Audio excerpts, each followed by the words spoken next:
नमस्कार, जय जोहार।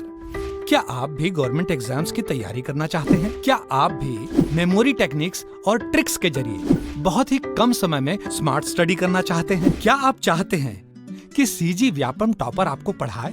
तो डाउनलोड करिए योगेंद्र साहू क्लासेस ऐप। यहाँ 10 से अधिक गवर्नमेंट एग्जाम्स क्रैक करने वाले और सीजी व्यापम टॉप करने वाले योगेंद्र सर CGPSC और सीजी व्यापम के अंतर्गत होने वाले सभी एग्जाम्स की तैयारी कराएं।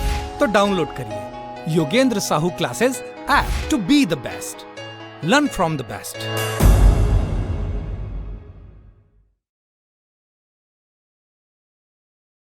कोई भी सपना साकार करने के लिए सबसे जरूरी है सही कोच का होना। चुनिए Yogendra Sahu classes first rank को और करे अपने सीजी व्यापम CGPSC का सपना साकार। Download the app now.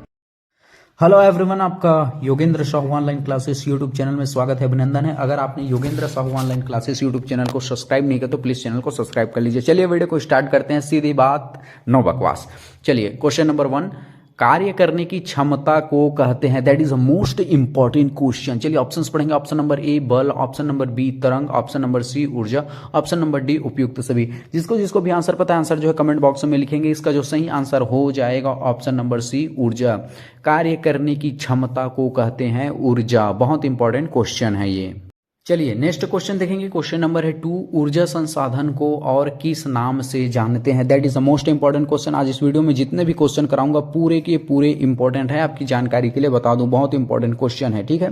चलिए बेटा ऑप्शंस पढ़ेंगे। ऑप्शन नंबर ए विद्युत शक्ति, option number B volt, option number C शक्ति संसाधन, ऑप्शन नंबर डी इनमें से कोई नहीं, ठीक है। तो देखो ऊर्जा संसाधन को और किस नाम से जाना जाता है, इसका जो सही आंसर हो जाएगा ऑप्शन नंबर सी शक्ति संसाधन। That is a most important question, इसे याद रख लेना, ठीक है। चलिए अगले क्वेश्चन की ओर बढ़ेंगे बेटा। क्वेश्चन नंबर है 3, ऊर्जा संसाधन के वर्गीकरण है। बहुत ही इंपॉर्टेंट क्वेश्चन है, बहुत बार इसे भी पूछा जा चुका है, इसलिए इसके वर्गीकरण को याद कर लेना। चलिए ऑप्शंस पढ़ेंगे। ऑप्शन नंबर ए अनवीनीकृत स्रोत, ऑप्शन नंबर बी नवीनीकृत स्रोत, ऑप्शन नंबर सी ए और बी दोनों, ऑप्शन नंबर डी इनमें से कोई नहीं, ठीक है। तो इसका जो सही आंसर आ जाएगा बेटा ऑप्शन नंबर सी ए और बी दोनों, ठीक है। अनवीनीकृत से नाम से स्पष्ट है बेटा, आपको इसका बता दूं थोड़ा सा। अनवीनीकृत जिसे नवा नहीं किया जा सकता या पुनः प्राप्त नहीं किया जा सकता, अनवीनीकृत। मैंने उस वीडियो में भी बताया था अ का मतलब नहीं होता है, आप हिंदी ग्रामर में देखेंगे तो अ का मतलब नहीं होता है, ठीक। नवीनीकृत स्रोत का मतलब उसे पुनः फिर से नया बनाया जा सके, ठीक है। फिर आपका यहाँ पर आप शाब्दिक अर्थ समझ लीजिएगा, ठीक है। चलिए अगला क्वेश्चन देखेंगे बेटा। क्वेश्चन नंबर है 4, अनवीनीकृत स्रोत को और किस नाम से जाना जाता है? फिलहाल मैंने अभी बताया कि अनवीनीकृत का मतलब होता है, अ का मतलब नहीं होता है, ठीक है। जिसे नया नहीं प्राप्त किया जा सकता उसे अनवीनीकृत कहते हैं, या तो उसे पुनः नया नहीं कर सकते, पुनः प्राप्त नहीं कर सकते, है नहीं, उसे अनवीनीकृत कहते हैं। जैसे कि कोयला है बेटा, एक बार यूज करने के बाद उसे पुनः प्राप्त नहीं कर सकते, है नहीं। तो अनवीनीकृत में क्या समझे, तो इसका आपने शाब्दिक अर्थ समझ लिया, जिसे पुनः प्राप्त नहीं किया जा सकता। तो इसे और किस नाम से जाना जाता है? चलिए ऑप्शन नंबर ए गैर परंपरागत, ऑप्शन नंबर बी परंपरागत, ऑप्शन नंबर सी ए और बी दोनों, ऑप्शन नंबर डी इनमें से कोई नहीं। इसका जो सही आंसर आ जाएगा बेटा ऑप्शन नंबर बी परंपरागत सोर्स। देखो परंपरागत सोर्स का मतलब ये होता है कि जिसे हम सदियों से यूज करते चले आ रहे हैं, है नहीं, बहुत से सदियों सालों पुराने से यूज करते आ रहे हैं, जैसे कोयला पेट्रोलियम है, ठीक है बेटा, ये परंपरागत आते चले जा रहा है। चलिए अगला क्वेश्चन देखेंगे। क्वेश्चन नंबर 5, ऐसे ऊर्जा स्रोत जिन्हें उपयोग के बाद पुनः प्राप्त नहीं किया जा सकता है उसे क्या कहते हैं? अभी मैंने बताया, अगर आपको ध्यान हो तो। ऐसा ऊर्जा स्रोत बेटा जिन्हें उपयोग के बाद पुनः प्राप्त नहीं किया जा सकता, ठीक है। इन्हें एक बार यूज हो गया मतलब हो गया, इसका दोबारा उपयोग में नहीं लाया जा सकता, उसे क्या कहेंगे? ऑप्शन नंबर ए परंपरागत स्रोत, ऑप्शन नंबर बी अनवीनीकृत, ऑप्शन नंबर सी ए और बी दोनों, ऑप्शन नंबर डी इनमें से कोई नहीं। तो इसका जो सही आंसर हो जाएगा बेटा ऑप्शन नंबर ए, ठीक है, परंपरागत सॉरी, इसका ऑप्शन नंबर सी हो जाएगा सही आंसर, क्योंकि परंपरागत स्रोत को ही अनवीनीकृत भी बोलते हैं, ठीक है। परंपरागत स्रोत को और कौन सा बोलते हैं? अनवीनीकृत बोलते हैं। अनवीनीकृत का मतलब यही होता है बेटा कि जिन्हें एक बार उपयोग कर लिए तो हम पुनः प्राप्त नहीं कर सकते, जैसे कोयला पेट्रोलियम, इनका उपयोग हो गया तो दोबारा हम प्राप्त नहीं कर सकते, इसलिए अनवीनीकृत, ठीक। चलिए अगला क्वेश्चन देखेंगे बेटा। क्वेश्चन नंबर है 6, कोयला पेट्रोलियम नेचुरल गैस है, अभी अभी मैंने बताया। तो चलिए ऑप्शंस पढ़ेंगे। ऑप्शन नंबर ए परंपरागत स्रोत, ऑप्शन नंबर बी गैर परंपरागत स्रोत, ऑप्शन नंबर सी ए और बी दोनों, ऑप्शन नंबर डी इनमें से कोई नहीं। तो कोयला और पेट्रोलियम नेचुरल गैस है बेटा। ऑप्शन नंबर ए परंपरागत स्रोत, क्योंकि इसको हम सदियों से यूज करते चले आ रहे हैं परंपरागत स्रोत का, कोयला का। और कोयला को परंपरागत स्रोत का फिर से यहाँ पर शाब्दिक अर्थ बता दूं बेटा, इसका एक बार उपयोग कर लेने के बाद इसे पुनः प्राप्त हम नहीं कर सकते। लाखों साल लग जाते हैं इनको प्राप्त करने में। ये बहुत ही सस्ता नहीं है, बहुत ही महंगा होता है, और इसे जो फिर से प्राप्ति करने में लाखों वर्षों साल लग जाते हैं। इतना आपको ध्यान में रखना है। परंपरागत इसे सदियों से हम यूज करते चले आ रहे हैं। ठीक है, आपको ऐसे याद रखना है बेटा, इसलिए आपका जो है क्लियर रहना चाहिए, जो स्टेटमेंट है वो क्लियर रहना चाहिए, तब एग्जाम हॉल में आप सही कर पाओगे। चलिए अगला क्वेश्चन देखेंगे। क्वेश्चन नंबर है 7। अनवीनीकृत या परंपरागत स्रोत के बारे में निम्न कथन है। देखो ऐसे स्टेटमेंट में आपको आपके जो माइंड क्लियर होना चाहिए, तब जाकर आप क्वेश्चन को सही कर पाएंगे। चलिए ऑप्शंस पढ़ेंगे बेटा। ऑप्शन नंबर ए इन्हें पुनः प्राप्त करना कठिन है। ऑप्शन नंबर बी कोयला पेट्रोलियम परंपरागत है। ऑप्शन नंबर सी 98% ऊर्जा आवश्यकता की पूर्ति इसी से होती है। ऑप्शन नंबर डी उपयुक्त सभी। इसका जो सही आंसर हो जाएगा बेटा ऑप्शन नंबर डी उपयुक्त सभी। यहां पर समझ लो बेटा, अनवीनीकृत या परंपरागत सोर्स के बारे में इन कथनों को आपके स्टेटमेंट में इसी तरह के क्वेश्चन पूछे जाते हैं। आपको पूरे माइंड से क्लियर होना चाहिए कोई भी क्वेश्चन। ठीक है, अनवीनीकृत में बहुत इसे प्राप्त करना पूरे के पूरे कठिन होता है। कोयला एक पेट्रोलियम है और 98% ऊर्जा की आवश्यकता की पूर्ति इसी से होती है। ठीक है बेटा, चलिए अगला क्वेश्चन देखेंगे बेटा। क्वेश्चन नंबर है 8। जीवाश्म ईंधन के दहन से निम्न समस्या देखने को मिलती है। देखो बेटा, आपने क्वेश्चन को भी क्लियर करना है कि क्या बोला गया है। जीवाश्म ईंधन, ठीक है। चलिए ऑप्शंस पढ़ेंगे। Option number A global warming, option number B अम्लीय वर्षा, ऑप्शन नंबर सी जैव विविधता, ऑप्शन नंबर डी उपयुक्त सभी। जिसको जिसको भी आंसर पता है बेटा, आंसर जो है कमेंट बॉक्स में लिखेंगे। ठीक है, जीवाश्म ईंधन के दहन से क्या क्या समस्या देखने को मिलती है, तो इसका जो सही आंसर हो जाएगा बेटा ऑप्शन नंबर डी उपयुक्त सभी। ग्लोबल वार्मिंग का मतलब ये होता है बेटा कि जब हमारे वायुमंडल में टेम्परेचर बढ़ने लग जाता है नहीं, तो उसे ग्लोबल वार्मिंग कहते हैं। जैसे कार्बन डाइऑक्साइड प्रमुख भूमिका निभाता है ग्लोबल वार्मिंग में, हमारा टेम्परेचर बढ़ने लग जाता है आसपास के वातावरण का। अम्लीय वर्षा में जैसे अब सल्फर डाइऑक्साइड वगैरह हो गए, ये अम्लीय वर्षा के रूप में महत्वपूर्ण गैसेस है। जैव विविधता में बायोडाइवर्सिटी कहते हैं इसे बेटा, है नहीं, जीवों की जेनेटिक में या फिर उनके रहन सहन में विविधताएं देखने को मिलती है। ठीक है, तो इस चलिए अगला देखेंगे बेटा। Question number 9। ऐसे ऊर्जा संसाधन जिनके भंडार असीमित है।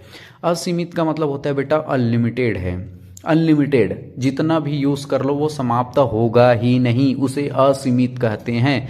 चलिए ऑप्शंस पढ़ेंगे बेटा। ऑप्शन नंबर ए परंपरागत सोर्स, ऑप्शन नंबर बी गैर परंपरागत स्रोत, ऑप्शन नंबर सी अनवीनीकृत, ऑप्शन नंबर डी इनमें से कोई नहीं। जिसको जिसको भी आंसर पता है बेटा, आंसर जो है कमेंट बॉक्स में लिखते चले जाएंगे। चलिए इसका जो सही आंसर आ जाएगा बेटा ऑप्शन नंबर बी गैर परंपरागत सोर्स।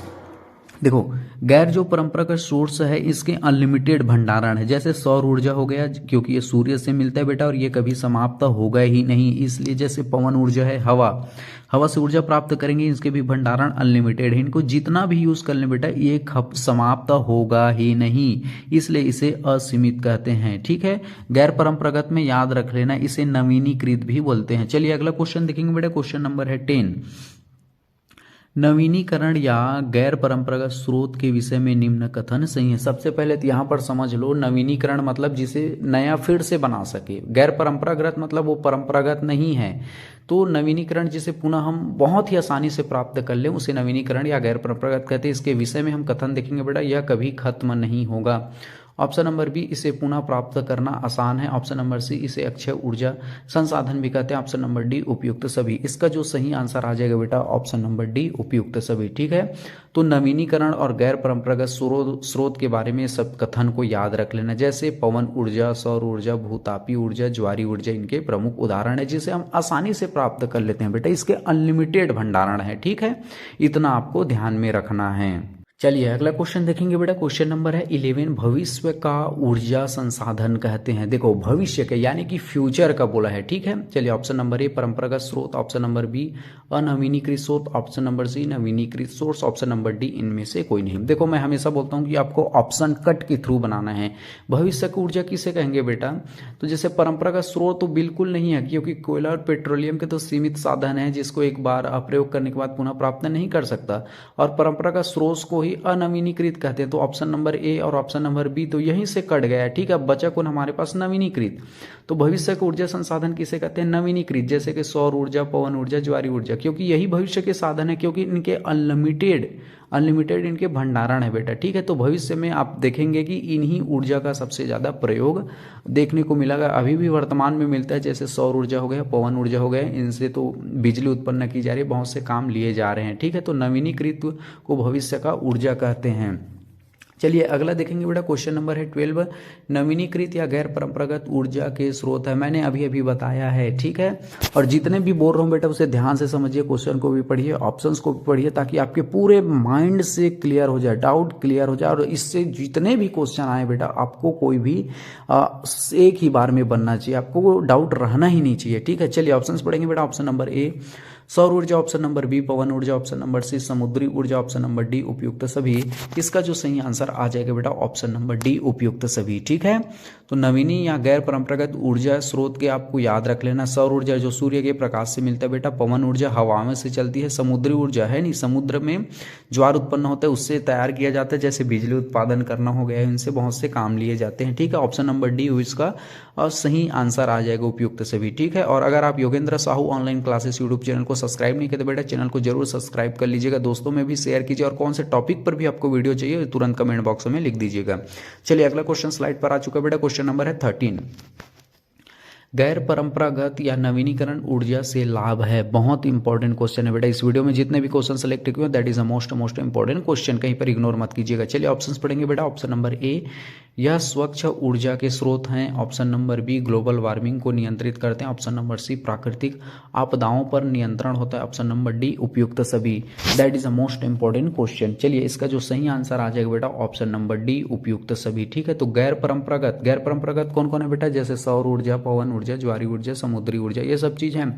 इसको भविष्य का ऊर्जा भी कहते हैं, और इसलिए कहते हैं बेटा क्योंकि ये स्वच्छ ऊर्जा है, ठीक है। ये पर्यावरण में कोई प्रदूषण नहीं फैलाते हैं, ठीक है। प्राकृतिक आपदाओं पर भी नियंत्रण करते हैं। ऑप्शन नंबर डी इसका सही आंसर हो जाएगा। पूरे को याद रखना बेटा, अगर आपको मेंस में भी लिखने को आए तो आप आसानी से लिख सकेंगे, ठीक है। चलिए अगला क्वेश्चन देखेंगे बेटा। क्वेश्चन नंबर है 14। कोयले के प्रमुख प्रकार हैं, that is a most important question. इसे हर चाहे इंडिया लेवल में भी अगर गवर्नमेंट एग्जाम होता है तो भी ये क्वेश्चन बहुत ही फेवरेट है। अगर खनिज संसाधन से क्वेश्चन देखने को मिले तो कम से कम आज याद ही कर लेना। चलिए बेटा option number A anthracite, option number B bituminous, option number C lignite, option number D उपयुक्त सभी, ठीक है। तो मैक्सिमम आप देखेंगे, चलिए इसका आंसर बता देता हूँ बेटा पहले। तो ऑप्शन नंबर डी इसका सही आंसर हो जाएगा। कोयले के ये सभी प्रकार याद कर लो आज, एंथ्रेसाइट, बिटोमिनस, लिग्नाइट और एक होता है पिट कोयला, ठीक है। कोयले के 4 प्रकार है, आपको फिर से बता दूं, एंथ्रेसाइट, बिटोमिनस, लिग्नाइट और पिट कोयला, ठीक है। ऑप्शन नंबर डी इसका सही आंसर हो जाएगा उपयुक्त सभी। लेकिन अगर आप देखेंगे तो मैक्सिमम सबसे सर्वोत्तम जो कोयला होता है बेटा बिटुमिनस कोयला होता है। मैं फिर से बता दूं, बिटुमिनस कोयला जो होता है सबसे बेस्ट प्रकार का कोयला है, ठीक है। चलिए अगला क्वेश्चन देखेंगे बेटा। क्वेश्चन नंबर है 15। भारत का सबसे बड़ा कोयला खनन क्षेत्र है, that is a most important ये क्वेश्चन है, ठीक है। भारत का सबसे बड़ा बोला है बेटा, ध्यान से क्वेश्चन को आप समझना है, इसलिए आपको क्लियर भी रहना है। सबसे बड़ा बोला है। चलिए option number A Jharia, option number B Raipur, option number C Balaghat, option number D Nellore. चलिए जिसको भी आंसर पता है बेटा आंसर जो है कमेंट बॉक्स में लिखते चले जाएंगे। इसका जो सही आंसर हो जाएगा बेटा झरिया, ठीक है। भारत का सबसे बड़ा कोयला खनन क्षेत्र है झरिया, जो कि कहाँ है बेटा, कौन से स्टेट में है? झारखंड में है, ठीक है। याद कर लेना इसे, झरिया कहाँ है बेटा? झारखंड में है। भारत का सबसे बड़ा कोयला खनन क्षेत्र, इसे याद कर लेना, इसे बहुत बार गवर्नमेंट एग्जाम में पूछा भी जा चुका है, ठीक है। चलिए अगला क्वेश्चन देखेंगे बेटा। क्वेश्चन नंबर है 16, निम्न दर्जे का कोयला है। इससे पहले हमने ये देखा था बेटा कोयले के 4 प्रकार हैं, जैसे कि एंथ्रेसाइट, बिटुमिनस, लिग्नाइट और पिट कोयला। तो यहाँ पर इस क्वेश्चन में ये पूछ दिया गया बेटा कि निम्न दर्जे का कोयला, हमने बताया था कि बिटुमिनस कोयला जो है बेस्ट लेवल का कोयला है, ठीक है, लेकिन यहाँ पर निम्न दर्जे का यानी कि लो क्वालिटी का कोयला कौन सा है।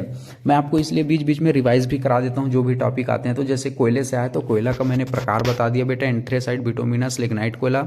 बिटुमिनस सबसे बेस्ट प्रकार का होता है, ये रिवाइज करा दिया। अब आपको इसमें ये पूछा गया बेटा निम्न दर्जे का कोयला कौन सा है, तो इसका जो सही आंसर आ जाएगा बेटा ऑप्शन नंबर सी, लिग्नाइट कोयला, ठीक है। That is a most important question. कोयले से रिलेटेड बहुत से क्वेश्चन पूछे जाते हैं। जिस वीडियो में जितने भी कराऊंगा बेटा पूरे के पूरे इंपॉर्टेंट है, आपको बता दूं आपकी जानकारी के लिए, पूरे A1 क्लास के क्वेश्चन मैंने सेलेक्ट किए हैं जो आपके गवर्नमेंट एग्जाम्स की दृष्टि से काफी महत्वपूर्ण है। इससे बाहर कुछ भी नहीं आएगा, बस आप ईमानदारी से इतने को देख लेना बेटा, ठीक है।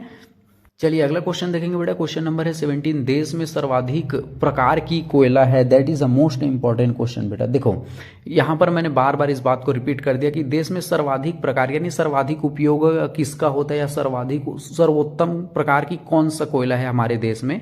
चलिए ऑप्शंस पढ़ लेते हैं बेटा। Option number A anthracite, option number B bituminous, option number C peat कोयला, ऑप्शन नंबर डी उपयुक्त सभी।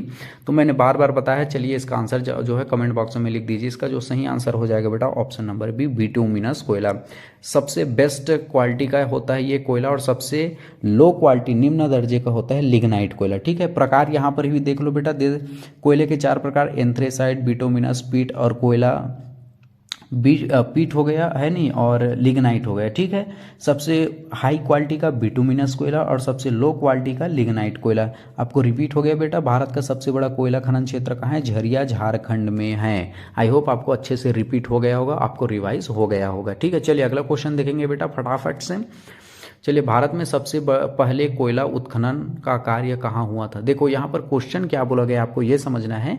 भारत में सबसे पहले कोयला सबसे पहले बोला है बेटा, ठीक है। कोयला उत्खनन यानी कि खनन है नहीं का कार्य कहाँ हुआ था। उत्खनन या खनन जो है ये इकोनॉमिक में अगर पूछे बेटा आपको तो ये प्राथमिक क्षेत्र है, आपको ध्यान में रखना। बहुत बार अगर इकोनॉमी से लेते हैं बहुत हर बार रिपीट करते हैं क्वेश्चन, ठीक है। छत्तीसगढ़ में चाहे पीएससी के एग्जाम हो चाहे व्यापम के, खनन या उत्खनन कौन से क्षेत्र है, प्राथमिक क्षेत्र है। एक क्वेश्चन आपको मैं ऐसे ही बता दिया, बहुत इंपॉर्टेंट है, खनन उत्खनन प्राथमिक क्षेत्र। चलिए ऑप्शंस पढ़ेंगे बेटा। Option number A Raniganj Paschim Bengal, option number B Chhattisgarh Raipur, option number C Jharkhand Jharia, option number D उपयुक्त सभी। जिसको भी आंसर पता है बेटा आंसर जो है कमेंट बॉक्स में लिख देंगे। भारत में सबसे पहले जो कोयला उत्खनन कार्य होता है बेटा वो रानीगंज पश्चिम बंगाल में होता था। सबसे पहले यहीं पर जो है कोयला का खनन हुआ था बेटा, है नहीं, याद रख लेना, बहुत बार इसे रिपीट किया जा चुका है। चलिए अगला क्वेश्चन देखेंगे बेटा। क्वेश्चन नंबर है 19, वनस्पति एवं जीवाश्मों के पृथ्वी के नीचे दबने तथा उच्च दाब एवं ताप पर अपघटित होने के कारण बनता है। That is a most important question, ठीक है। चलिए ऑप्शंस पढ़ेंगे बेटा। Option number A petroleum, option number B कोयला, ऑप्शन नंबर सी ए और बी दोनों, ऑप्शन नंबर डी इनमें से कोई नहीं। इसका जो सही आंसर आ जाएगा बेटा ऑप्शन नंबर सी ए और बी दोनों। देखो पेट्रोलियम और कोयला कैसे बनता है ये आपको इस क्वेश्चन के माध्यम से आपको पता लग गया। देखो कोई भी वनस्पति हो जैसे कि पेड़ पौधे आप जंगल में देखेंगे, है नहीं, जीवाश्म बहुत से बड़े बड़े हाथी शेर भालू जैसे भी मर जाते हैं तो बहुत सालों के बाद ये पृथ्वी के नीचे दब जाते हैं बेटा, और लाखों करोड़ों वर्ष के बाद ये क्या हो जाते हैं, पेट्रोलियम और कोयला में ये परिवर्तित हो जाते हैं, ठीक है। आई होप आपको बहुत अच्छे से समझ आ गया कि पेट्रोलियम कोयला कैसे बनते हैं, इसलिए इसे जीवाश्म ईंधन भी बोलते हैं क्योंकि जीवों के अंश इसमें पाए जाते हैं, ठीक है। बहुत इंपॉर्टेंट क्वेश्चन है। चलिए अगला क्वेश्चन की ओर बढ़ेंगे बेटा, ठीक है। चलिए अगला क्वेश्चन है हमारा स्लाइड नंबर 20, ठीक है। पेट्रोलियम और इनसे बने उत्पादों को क्या कहते हैं। देखो पेट्रोलियम हो गया, है नहीं, और इससे बने उत्पादों को क्या कहते हैं। चलिए ऑप्शन नंबर ए काला सोना, option number B black gold, option number C A और बी दोनों, ऑप्शन नंबर डी इनमें से कोई नहीं। मैं हमेशा ये बोलता हूँ बेटा कि आप क्वेश्चन को और ऑप्शंस को ध्यान से पढ़ें तो आपका कम से कम 70% साल आपको आंसर ऐसे ही मिल जाएगा। मैं फिर से एक बार रिपीट कर दूंगा, अगर आप क्वेश्चन और चारों ऑप्शन को ईमानदारी से पढ़ते हैं कि स्मार्ट बॉय की तरह तो आपके 70% उत्तर इसी में मिल जाएंगे। देखो पेट्रोलियम और इससे बने उत्पाद को क्या कहते हैं, काला सोना, और देखो काला सोना को इंग्लिश वर्जन नाम है ब्लैक गोल्ड, और ऑप्शन में तो और कुछ दिख ही नहीं रहा है, तो ऑप्शन नंबर सी तो इसका सही आंसर हो जाएगा। ठीक है, ऑप्शन नंबर ए और बी दोनों। देखो काला सोना ऑलरेडी ब्लैक गोल्ड है, इस तरह से आपको ऑप्शन कट करके एनालिसिस करके बनाया जाता है। कितना भी टफ क्वेश्चन क्यों ना बेटा, ऐसे ही बनाया जाता है। मैक्सिमम टॉपर और इसी विधि को फॉलो करके टॉप कर जाते हैं। ठीक है, इस स्मार्ट टेक्निक को आप जरूर अपनाइएगा, यही बेस्ट विधि है। चलिए अगला क्वेश्चन देखेंगे बेटा, क्वेश्चन नंबर है 21। पेट्रोलियम एवं खनिज तेल के संबंध में निम्न कथन सही हैं। देखो पेट्रोलियम एवं खनिज तेल के संबंध में बोला गया है। ठीक है, चलिए ऑप्शंस पढ़ेंगे। ऑप्शन नंबर ए अधिक मूल्यवान, ऑप्शन नंबर बी वाहन ईंधन में उपयोग होता है, ऑप्शन नंबर सी उर्वरक उद्योग में प्रयोग होता है, ऑप्शन नंबर डी उपयुक्त सभी। जिसको जिसको भी आंसर पता है आंसर जो है कमेंट बॉक्स में लिखते चले जाएंगे। ठीक है, चलिए इसका जो सही आंसर आ जाएगा बेटा ऑप्शन नंबर डी उपयुक्त सभी। ठीक है, तो याद रख लो पेट्रोलियम एवं खनिज तेल ऑलरेडी इसी से स्पष्ट हो रहा है बेटा क्वेश्चन से ही। देखो पेट्रोल तो ऑलरेडी मूल्यवान होता ही है, वाहन में तो ऑलरेडी उपयोग करते हैं। ठीक है, उर्वरक उद्योग में ऑलरेडी उपयोग करते हैं, तो ऑप्शन नंबर डी इसका सही आंसर हो जाएगा। चलिए अगला क्वेश्चन की ओर बढ़ेंगे बेटा, क्वेश्चन नंबर है 22। भारत में कच्चे तेल के उत्पादक प्रमुख क्षेत्र हैं। That is a most important question, बहुत बार इसे यूपीएससी के एग्जामों में रिपीट किया जा चुका है, या यूपीपीएससी के क्वेश्चनों में भी आपको देखने मिलते हैं। सीजीपीएससी सीजी व्यापम का ये तो फेवरेट क्वेश्चन है। ठीक है, चलिए आज इस वीडियो में जितने भी करा रहा हूँ बार बार बोल रहा हूँ बेटा, बहुत बहुत ही इंपॉर्टेंट क्वेश्चन है, कहीं पर वीडियो को स्किप मत कीजिएगा। चलिए ऑप्शन पढ़ेंगे। ऑप्शन नंबर ए असम तेल क्षेत्र, option number B Mumbai high, option number C Gujarat तेल क्षेत्र, ऑप्शन नंबर डी उपयुक्त सभी। चलिए जिसको जिसको भी आंसर पता है आंसर जो है कमेंट बॉक्स में लिखेंगे। इसका जो सही आंसर हो जाएगा बेटा ऑप्शन नंबर डी उपयुक्त सभी। तो भारत में कच्चे खनिज तेल के उत्पादक क्षेत्र याद कर लेना बेटा, इसके उत्पादक क्षेत्र को। ठीक है, असम तेल क्षेत्र, मुंबई हाईवे आपने सुना ही होगा, गुजरात तेल क्षेत्र, that is the most important question. ठीक है, चलिए अगला क्वेश्चन देखेंगे बेटा, क्वेश्चन नंबर है 23। That is the most important question. Digboi, Surma घाटी, खंभात, बॉम्बे हाई तेल किसका उत्पादक क्षेत्र है? That is the most important. बहुत बार इसे तो आपने सुना ही होगा बेटा, कम से कम डिगबोई को तो आपने सुना ही होगा, मुंबई हाईवे को तो आपने सुना होगा। ठीक है, खंभात की खाड़ी को सुना होगा। किसके उत्पादक क्षेत्र ये बोला, यहाँ से क्या निकाला जाता है ऐसा पूछा गया है क्वेश्चन में। चलिए option number A manganese, option number B हीरा, ऑप्शन नंबर सी कच्चे खनिज तेल, ऑप्शन नंबर डी उपयुक्त सभी। आई होप आपको आंसर पता लग गया हो। चलिए इसका जो सही आंसर हो जाएगा बेटा ऑप्शन नंबर सी खनिज तेल, that is the most important ये क्वेश्चन है। ऑप्शन नंबर सी इसका सही आंसर हो जाएगा। चलिए अगला क्वेश्चन देखेंगे बेटा, क्वेश्चन नंबर है 24। भारत की पहली तेल शोधशाला कहाँ खोली गई? देखो बेटा बहुत इंपॉर्टेंट क्वेश्चन, इसे भी बहुत बार रिपीट किया जा चुका है। चलिए भारत की बेटा है नहीं, हमारे देश की जो पहले तेल शोधशाला मतलब वहाँ खोज होता है, उससे रिलेटेड कुछ जानकारियाँ या शोधशाला है नहीं, नई नई बातें वहाँ से उससे रिलेटेड नई नई बातें निकाली जाती है। कहाँ खोली गई थी? तो चलिए option number A Digboi Assam, option number B Bangalore, option number C Madhya Pradesh, option number D Jharkhand. तो इसका जो सही आंसर आ जाएगा बेटा option number A Digboi Assam. याद रख लेना, इसे बहुत बार पूछा भी जा चुका है। भारत की सबसे पहली तेल शोधशाला कहाँ खोली गई थी बेटा? डिगबोई असम में खोली गई थी। ठीक है, और आपको कौन से टॉपिक पर भी वीडियो चाहिए जरूर कमेंट करके बता देना बेटा, उस पर हम तुरंत उस पर वीडियो बना देंगे, जो भी टॉपिक आपको टफ लगता है। ठीक है, और अपने एग्जाम की तैयारी बहुत ईमानदारी से करिए। ऐसे ही महत्वपूर्ण इंपॉर्टेंट वीडियो इस चैनल में आते हैं, इसलिए Yogendra Sahu online classes YouTube channel को जरूर सब्सक्राइब कर लीजिए। चलिए अगले साइड की ओर बढ़ेंगे बेटा, क्वेश्चन नंबर है 25। देश में प्राकृतिक गैस के क्षेत्रों की खोज तथा उत्पादन किसके द्वारा किया जाता है? ध्यान से समझो बेटा, हमारे जो देश में प्राकृतिक जो गैस क्षेत्रों की खोज तथा उत्पादन किसके द्वारा किया जाता है? जैसे प्राकृतिक गैस कहाँ पर है, पेट्रोल कहाँ पर है, ये किसके द्वारा खोजा जाता है? चलिए option number A oil and natural gas corporation के द्वारा, option number B oil India limiteds के द्वारा, ऑप्शन नंबर सी ए और बी दोनों, ऑप्शन नंबर डी इनमें से कोई नहीं। ठीक है, तो इसका जो सही आंसर हो जाएगा बेटा ऑप्शन नंबर सी ए और बी दोनों। याद रखना इस बात को, हमारे देश में कहाँ पर है बेटा, है नहीं, प्राकृतिक गैस कहाँ पर है, पेट्रोलियम कहाँ पर है, कच्चा तेल कहाँ पर है, नेचुरल गैस कहाँ पर है, इसका जो खोज किया जाता है वो oil India natural gas corporation एवं ऑयल इंडिया लिमिटेड, ये दोनों के द्वारा किया जाता है। बहुत इंपॉर्टेंट क्वेश्चन है, इसे याद कर लीजिएगा। चलिए अगला क्वेश्चन की ओर बढ़ेंगे बेटा, क्वेश्चन नंबर है 26। वर्तमान शताब्दी का ईंधन कहा जाता है? That is the most important question. वर्तमान यानी कि प्रेजेंट सेंचुरियल। ठीक है, चलिए, वर्तमान शताब्दी का ईंधन कहा जाता है। ऑप्शन नंबर ए खनिज तेल, ऑप्शन नंबर बी प्राकृतिक गैस, ऑप्शन नंबर सी कोयला, ऑप्शन नंबर डी उपयुक्त सभी। जिसको जिसको भी आंसर पता है, आंसर जो है कमेंट बॉक्स में लिखेंगे। कम से कम इसका तो आंसर आपको पता होना ही चाहिए, बहुत इंपॉर्टेंट क्वेश्चन है। चलिए, इसका जो सही आंसर आ जाएगा बेटा ऑप्शन नंबर बी प्राकृतिक गैस। ठीक है, तो वर्तमान शताब्दी का, वर्तमान का पूछा है बेटा, है नहीं, वर्तमान शताब्दी का ईंधन जो है प्राकृतिक गैस है। बहुत ये इंपॉर्टेंट क्वेश्चन है। अगर आप CGPSC CG व्यापम का बेटा कोर्स परचेस करना चाहते हैं तो योगेंद्र साहू जो एप्लीकेशन है उसे प्ले स्टोर में जाकर के डाउनलोड कर सकते हैं, और बहुत ही मेमोरी ट्रिक के माध्यम से आपको हर सब्जेक्ट को आपको बहुत अच्छे से याद कराया जाएगा, जिससे आपकी मेमोरी ट्रिक के माध्यम से आपको सभी सब्जेक्ट याद हो जाएंगे बेटा, और आपकी गवर्नमेंट जॉब की तैयारी बहुत ही आसानी से, आपकी सफलता बहुत ही सुनिश्चित हो जाएगी। इसलिए आप जो है एप्लीकेशन को जो है प्ले स्टोर में जाकर के डाउनलोड कर लेना। चलिए, अगला क्वेश्चन देखेंगे। क्वेश्चन नंबर है 27। चलिए, 27 क्वेश्चन पढ़ेंगे बेटा। क्वेश्चन नंबर है भारत के प्रमुख प्राकृतिक गैस उत्पादक क्षेत्र हैं। देखो बेटा, आज इस वीडियो में तो आपको पूरे के पूरे जितने भी क्वेश्चन है बहुत ही इंपॉर्टेंट है ही है। ठीक है, खनिज संसाधन को लेकर इतने को कर लेते हो तो पूरे सफिशियंट है, खनिज संसाधन पूरे के पूरे कवर हो जाएंगे। ठीक है, आपकी जानकारी के लिए बता दूं, और आपको हर तरह के यहाँ पर खनिज संसाधन, चाहे कोयला, हीरा, सोना, चांदी, कहाँ कहाँ पर, आपको एक नॉलेज की भी दृष्टि से बहुत नॉलेज मिलेगा आज इस वीडियो में। ठीक है, यहाँ पर पूछा गया बेटा प्राकृतिक गैस कहाँ कहाँ पर पाए जाते हैं, कौन कौन से क्षेत्र है जहां उत्पादन होता है इसका। चलिए, ऑप्शन नंबर ए खंभात की खाड़ी, ऑप्शन नंबर बी कृष्णा और Godavari basin, option number C Tamil Nadu में तंजावुर, ऑप्शन नंबर डी उपयुक्त सभी।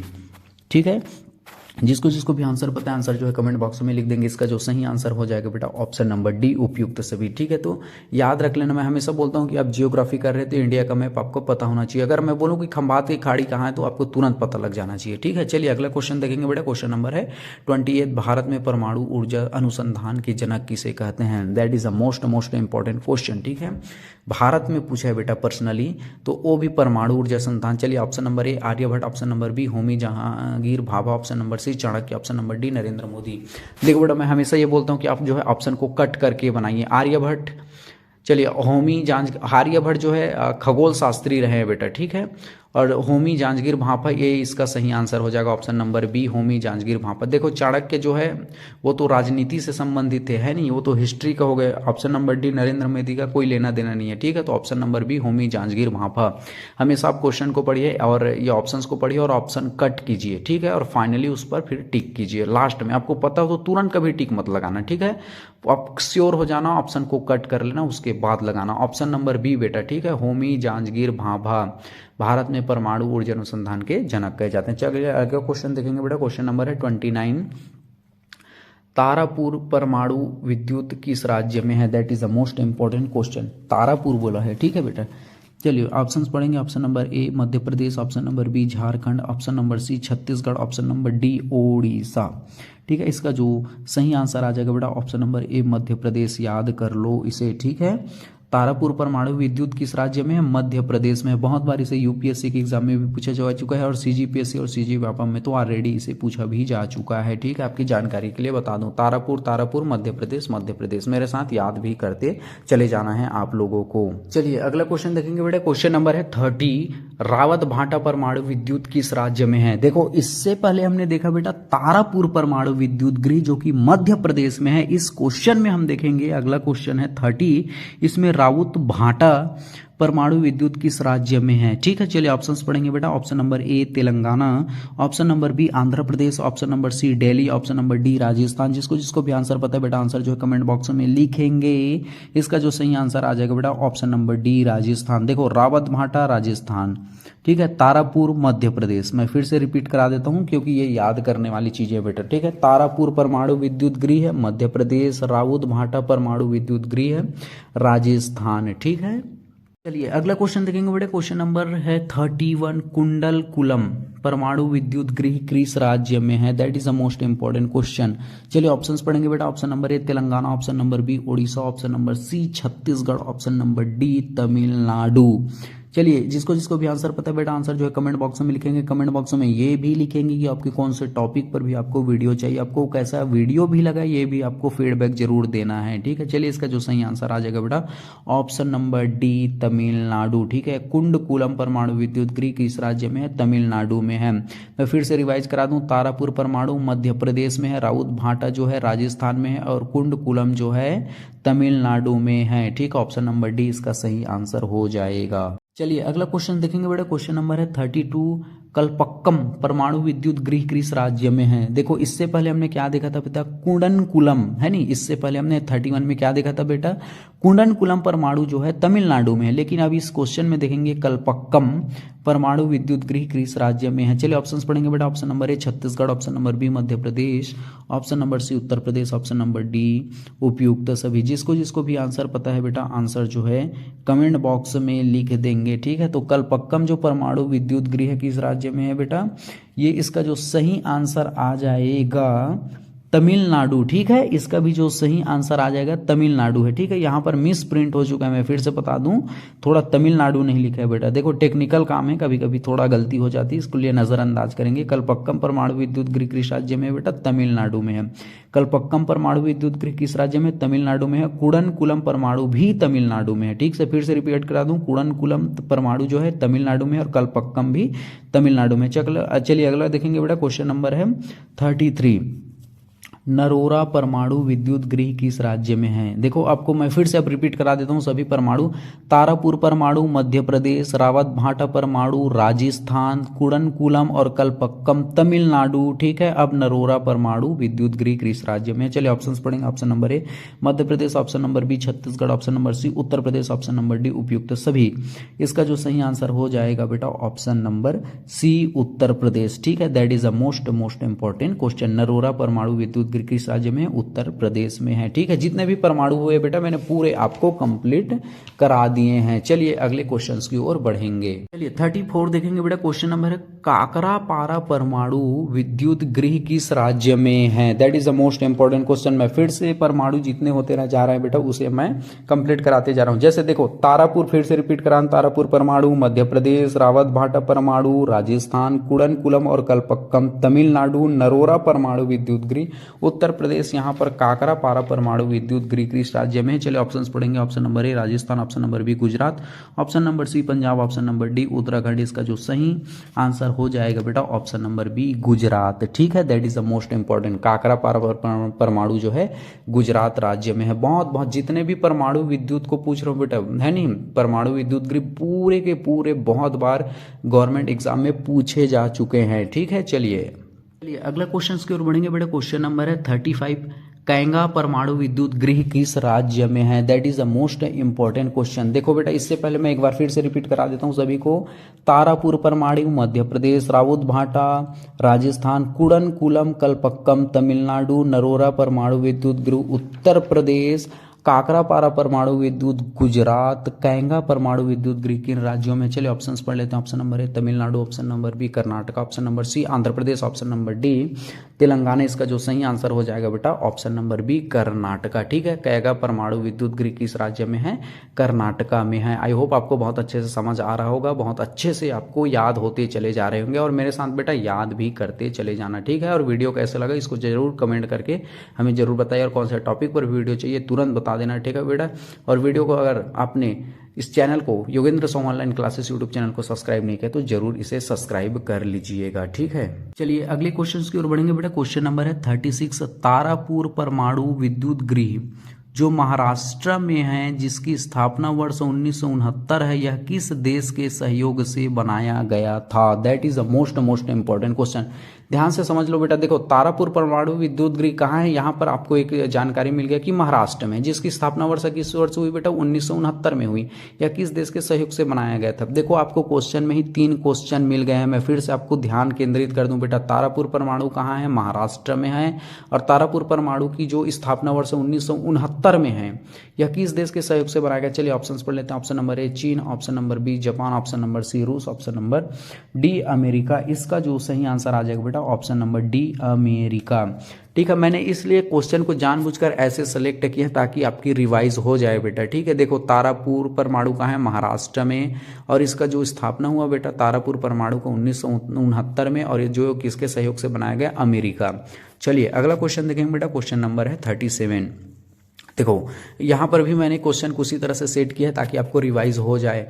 रावत भाटा परमाणु विद्युत गृह जो कि कहाँ है बेटा, राजस्थान में है, जिसकी स्थापना वर्ष किस वर्ष हुई बेटा, 1973 में। इसे किस देश के सहयोग से बनाया गया है? चलिए इसको बस आपको ढूंढना है, इसका क्वेश्चन क्या है। लेकिन रावत भाटा देखो राजस्थान में है और इसकी स्थापना वर्ष 1973 है बेटा। चलिए ऑप्शंस पढ़ेंगे। ऑप्शन नंबर ए, इसके किस देश के सहयोग से बनाया गया? ऑप्शन नंबर ए रूस, ऑप्शन नंबर बी मिस्र, option number C Bangladesh, option number D Canada. इसका जो सही आंसर आ जाएगा बेटा ऑप्शन नंबर डी कनाडा। ठीक है, इस तरह से मैं आपको क्वेश्चन सेट किया हूं बेटा ताकि आपको बार बार रिपीट हो, नए नए क्वेश्चन आपको देखने को मिले ताकि आपको आसानी से याद हो जाए। ठीक है, इसे किस देश के सहयोग से बनाया गया है? कनाडा। रावत भाटा परमाणु विद्युत गृह को कनाडा के सहयोग से बनाया गया है। रावत भाटा कहाँ है बेटा? राजस्थान में। इसकी स्थापना वर्ष है 1973। ठीक है, ठीक। चलिए अगले क्वेश्चन की ओर बढ़ेंगे बेटा। क्वेश्चन नंबर अगला हमारा हो जाएगा 38। That is the most important question. आज इस वीडियो में जितने भी क्वेश्चन कराऊंगा बेटा पूरे के पूरे इंपॉर्टेंट है, इससे बाहर कुछ भी नहीं आएगा। ठीक है, आपको ध्यान में रख लेना। चलिए सौर ऊर्जा प्रयोग के तरीके हैं। ऑप्शन नंबर ए सौर तापी प्रौद्योगिकी, ऑप्शन नंबर बी फोटोवोल्टिक प्रौद्योगिकी, ऑप्शन नंबर सी ए और बी दोनों, ऑप्शन नंबर डी इनमें से कोई नहीं। सौर ऊर्जा के प्रयोग के तरीके हैं। चलिए इसका जो सही आंसर आ जाएगा बेटा ऑप्शन नंबर सी, ए और बी दोनों। That is a most important question. सौर ऊर्जा ध्यान से समझ लेना बेटा। इसके प्रयोग देखो सौर तापी और फोटोवोल्टिक ये दोनों इनके प्रयोग के तरीके हैं, बहुत बार इसे भी पूछा जा चुका है। ठीक है, अगर आप Yogendra Sahu online classes YouTube channel पर नए तो बेटा चैनल को जरूर सब्सक्राइब कर लीजिएगा। अगर आप कोर्स परचेस करना चाहते हैं बेटा तो एप्लीकेशन को जाकर के जो प्ले स्टोर है वहां से आप डाउनलोड कर सकते हैं और मेमोरियल ट्रिक के माध्यम से आप हर सब्जेक्ट को बहुत अच्छे से तैयारी कर सकते हैं, याद कर सकते हैं और सफलता को अपने बहुत सुनिश्चित कर सकते हैं। ठीक है बेटा, चलिए अगला क्वेश्चन देखेंगे बेटा। क्वेश्चन नंबर है 39। कुकर और हीटर, ड्रायर जैसे उपकरणों में प्रयोग किया जाता है। आई होप इसका आंसर तो आपको पता होना चाहिए। चलिए ऑप्शंस पढ़ेंगे बेटा। ऑप्शन नंबर ए तापीय प्रौद्योगिकी, ऑप्शन नंबर बी फोटोवोल्टिक तकनीकी, ऑप्शन नंबर सी खनिज तेल, ऑप्शन नंबर डी उपयुक्त सभी। जिसको भी आंसर पता है बेटा आंसर जो है कमेंट बॉक्स में लिखेंगे। इसका जो सही आंसर आ जाएगा बेटा ऑप्शन नंबर ए तापीय प्रौद्योगिकी। ठीक है, तो कुकर हो गया, चाहे हीटर हो गया, चाहे ड्रायर जैसे उपकरणों में किसका प्रयोग किया जाता है बेटा? तापीय प्रौद्योगिकी का प्रयोग किया जाता है। बहुत इंपॉर्टेंट क्वेश्चन है बेटा, इसे याद कर लीजिएगा। ठीक है, चलिए अगला क्वेश्चन देखेंगे बेटा। क्वेश्चन नंबर है 40 है नी। सोलर लैंप और सोलर पंप इत्यादि में प्रयोग किया जाता है। That is a most important question. चलिए ऑप्शंस पढ़ेंगे बेटा। ऑप्शन नंबर ए फोटोवोल्टिक तकनीकी, ऑप्शन नंबर बी तापीय प्रौद्योगिकी, ऑप्शन नंबर सी ए और बी दोनों, ऑप्शन नंबर डी इनमें से कोई नहीं। इससे पहले हमने ये देखा था बेटा कि वो कुकर और हीटर और ड्रायर जैसे में तापीय प्रौद्योगिकी का प्रयोग किया जाता है। मैं फिर से रिपीट करा दूं, कुकर हीटर ड्रायर में तापीय प्रौद्योगिकी का प्रयोग किया जाता है। यहाँ पर सोलर लैंप और सोलर पंपों में किसका प्रयोग किया जाता है? फोटोवोल्टिक तकनीकी का प्रयोग किया जाता है। ऑप्शन नंबर ए इसका सही आंसर हो जाएगा। That is a most important question. ठीक है बेटा, चलिए अगला क्वेश्चन देखेंगे बेटा। क्वेश्चन नंबर है 41। सौर ऊर्जा से लाभ निम्न है नहीं, यानी कि सौर ऊर्जा से क्या क्या लाभ है बेटा? जैसे हम सूर्य के प्रकाश से जो ऊर्जा प्राप्त करते हैं उससे क्या क्या लाभ है, चाहे इलेक्ट्रिसिटी उत्पन्न करना हो, चाहे खाना बनाने में, चाहे एक्सेट्रा एक्सेट्रा, उससे क्या लाभ है बेटा? क्वेश्चन ऐसा बोला गया है। चलिए ऑप्शन नंबर ए नवीनीकरण ऊर्जा, ऑप्शन नंबर बी सर्वोत्तर उपलब्ध, ऑप्शन नंबर सी प्रदूषण मुक्त, ऑप्शन नंबर डी उपयुक्त सभी। मैं हमेशा ये बोलता हूँ बेटा कि आप क्वेश्चन और ऑप्शन को पढ़िए क्योंकि 70% आपकी जो आंसर की जो प्रोबेबिलिटी है वो मिल जाता है। चलिए आपको एनालिसिस के थ्रू आपको आंसर बताना है, ये मेन महत्वपूर्ण बात आपको ध्यान में रखना है बेटा। ठीक है, सॉरी थोड़ा सा हिचकी आ गया था हमें। इसका जो सही आंसर हो जाएगा ऑप्शन नंबर डी उपयुक्त सभी। देखो सौर ऊर्जा से निम्न लाभ है। नवीनीकरण ऊर्जा है, बिल्कुल सही बात है, ऑप्शन सही हो गया। सर्वत्र उपलब्ध है, वास्तविक बात है, सॉरी सूर्य तो हर जगह उपलब्ध है। प्रदूषण मुक्त है, तो बिल्कुल और सही बात है। ऐसे आपको ऑप्शन को एनालिसिस करके बनाना है। चलिए ऑप्शंस देखेंगे बेटा। ऑप्शन नंबर है 42। सौर ऊर्जा के उपयोग में निम्न समस्या देखने को मिलती है। अब देखो इससे हमने लाभ भी देख लिया और इससे आपके बाद हम समस्या देख रहे हैं क्योंकि बेटा हर चीज के दो पहलू होते हैं। चलिए इनका समस्या पढ़ेंगे। ऑप्शन नंबर ए मौसम पर निर्भरता, ऑप्शन नंबर बी अधिक पूंजी, ऑप्शन नंबर सी तकनीकी शिक्षा का अभाव, ऑप्शन नंबर डी उपयुक्त सभी। ठीक है, मैं हमेशा बोलता हूं बेटा आप क्वेश्चन ऑप्शन को पढ़िए और उस पर एनालिसिस करिए। आपको पता है तो तुरंत टिक मत लगाना, फिर आप यहीं पर गलती किए होंगे, तुरंत आपने एक आंसर तो चुन लिया होगा। मेरे को पता है, आदत से मजबूर हो आप लोग। चलिए लेकिन मैं बार बार आपके अंदर पेशेंस डालता हूं, एक समझ डालता हूं। चलिए मौसम पर निर्भरता बिल्कुल सही बात, ऑप्शन नंबर ए सही हो गया। ऑप्शन नंबर बी अधिक पूंजी, ये भी सही बात है। ऑप्शन नंबर सी तकनीकी शिक्षा का अभाव, ये भी सही है। अब फाइनली कीजिए बेटा, अब ऐसे पढ़ने के बाद ऑप्शन नंबर डी इसका सही आंसर हो जाएगा। ठीक है, तो सौर ऊर्जा के उपयोग से ये सभी समस्या देखने को मिलती। कहीं ना कहीं आज भी हमारे देश में अधिक पूंजी और तकनीकी शिक्षा का अभाव है, ये मौसम पर तो निर्भरता है ही है। चलिए अगला क्वेश्चन देखेंगे बेटा। क्वेश्चन नंबर है 43। विश्व का सबसे बड़ा ऑपरेशन सोलर पार्क है, विश्व का बोला है बेटा, ठीक है। चलिए ऑप्शंस पढ़ेंगे। Option number A Bhadla solar park Jaipur, option number 20 Raipur park, option number C A और बी दोनों, ऑप्शन नंबर डी इनमें से कोई नहीं। तो विश्व का सबसे बड़ा ऑपरेशन सोलर पार्क पूछा है बेटा, इसका जो सही आंसर हो जाएगा option number A Bhadla solar park. That is a most important question, इसे बहुत बार रिपीट किया जा चुका है। ये भांडला सोलर पार्क कहाँ है बेटा? जयपुर में है, ठीक है। और जयपुर कहाँ है? राजस्थान स्टेट में है, ठीक है। क्लियर हुआ आपको अब बेटा, ठीक है। इस तरह से आपको डीपली जानकारी रखना है। चलिए अगला क्वेश्चन देखेंगे बेटा। क्वेश्चन नंबर है 44। एशिया का सबसे बड़ा सोलर पावर प्लांट है। देखो यहाँ पर ना कि भारत का पूछा है ना कि कोई देश का पूछा है, यहाँ पर यह पूछा है पूरे एशिया का सबसे बड़ा सोलर पावर प्लांट कहाँ। चलिए ऑप्शन नंबर ए पढ़ेंगे बेटा, Raipur Chhattisgarh, option number B Jharia Jharkhand, option number C Rewa Madhya Pradesh, option number D उपयुक्त सभी। जिसको जिसको भी आंसर पता है बेटा, आंसर जो है कमेंट बॉक्स में लिखेंगे, ठीक है। अगर आप जियोग्राफी पढ़ते हैं तो आपको पता होगा ही कि एशिया के अंतर्गत कितने देश आते हैं। एशिया के अंतर्गत 8 देश आते हैं। जैसे एग्जाम्पल के तौर पर मैं आपको बता दूं, जैसे भारत हो गया, पाकिस्तान हो गया, बांग्लादेश हो गया, भूटान हो गया, नेपाल हो गया, ठीक है। और ऐसे आपको ध्यान में रखना है कि एशिया के अंतर्गत कौन कौन से देश आते हैं। एशिया का अब सबसे बड़ा सोलर पावर प्लांट कहाँ है बेटा? रीवा मध्य प्रदेश में है। That is a most important question, ठीक है। रीवा मध्य प्रदेश, एशिया का सबसे बड़ा सोलर पावर प्लांट कहाँ है बेटा? रीवा मध्य प्रदेश में। आपको याद रख लेना, बहुत बार इसे रिपीटेड क्वेश्चन है, ये बहुत बार इसे पूछा जा चुका है, ठीक है। और आपको कौन से टॉपिक पर वीडियो चाहिए तुरंत ये कमेंट बॉक्स में लिख के बता दीजिएगा, ठीक है। चलिए अगला क्वेश्चन देखेंगे। क्वेश्चन नंबर है 45। सौर ऊर्जा से पूर्णतः विद्युतीकरण गांव का नाम है। यानी कि क्वेश्चन ये कहा गया बेटा कि ऐसा कौन सा गांव है जो केवल सौर ऊर्जा से यानी कि सूर्य प्रकाश से ही विद्युतीकरण होता है। यहाँ पर विद्युत का उपयोग किया जाता है, सूर्य के ऊर्जा से ही बनाया जाता है। कौन सा गांव है? चलिए ऑप्शंस पढ़ेंगे। Option number A Sajilipalli Andhra Pradesh, option number B Dharni Rajasthan, option number C Durg Chhattisgarh, option number D उपयुक्त सभी। इसका जो सही आंसर हो जाएगा बेटा, यहाँ पर थोड़ा सा मिस प्रिंट हो चुका है। इसका जो सही आंसर हो जाएगा ऑप्शन नंबर ए और बी दोनों, ठीक है। मैं फिर से बता दूं, इसका जो सही आंसर हो जाएगा ऑप्शन नंबर ए और बी दोनों, थोड़ा से मिस प्रिंट हो चुका है, मैं आपकी जानकारी के लिए बता दूं, ठीक है। ऑप्शन नंबर ए और बी दोनों यानी कि सजीलीपल्ली आंध्र प्रदेश भी है और धरनी राजस्थान दोनों है जो सौर ऊर्जा से पूर्णतः विद्युतीकरण गांव का नाम है बेटा। याद कर लेना, इसे बहुत बार पूछा भी जा चुका है, ठीक है। चलिए अगला क्वेश्चन देखेंगे बेटा। क्वेश्चन नंबर है 46। सौर ऊर्जा प्लांट लगाने वाला देश का प्रथम गांव है। इससे पहले हमने देखा था बेटा कि जो साजिलीपल्ली आंध्र प्रदेश में और धरनी जो राजस्थान है, सौर ऊर्जा से पूर्णतः विद्युतीकृत गांव का नाम था। अब यहाँ पर यह पूछा है बेटा सौर ऊर्जा प्लांट लगाने वाला देश का प्रथम गांव कौन सा है। चलिए ऑप्शंस पढ़ेंगे। Option Daujari Chhattisgarh, option number B Rampur गांव Uttar Pradesh, option number C A और बी दोनों, ऑप्शन नंबर डी इनमें से कोई नहीं। तो सौर ऊर्जा प्लांट लगाने वाला देश का, पूरे देश का बेटा, भारत देश का प्रथम गांव है रामपुर गांव उत्तर प्रदेश, ठीक है। याद रख लेना, पहला प्लांट इन्होंने यानी कि सौर ऊर्जा का पहला प्लांट जो है उत्तर प्रदेश रामपुर गांव में लगा है। अगर आपसे पूछे बेटा सौर ऊर्जा से पूर्णतः विद्युतीकृत गांव का नाम है, उसका नाम हो जाएगा साजिलीपल्ली आंध्र प्रदेश और धरनी राजस्थान, ठीक है। और सौर ऊर्जा प्लांट लगाने वाला देश का प्रथम गांव का नाम है रामपुर गांव Uttar Pradesh. That is the most important question, ठीक है।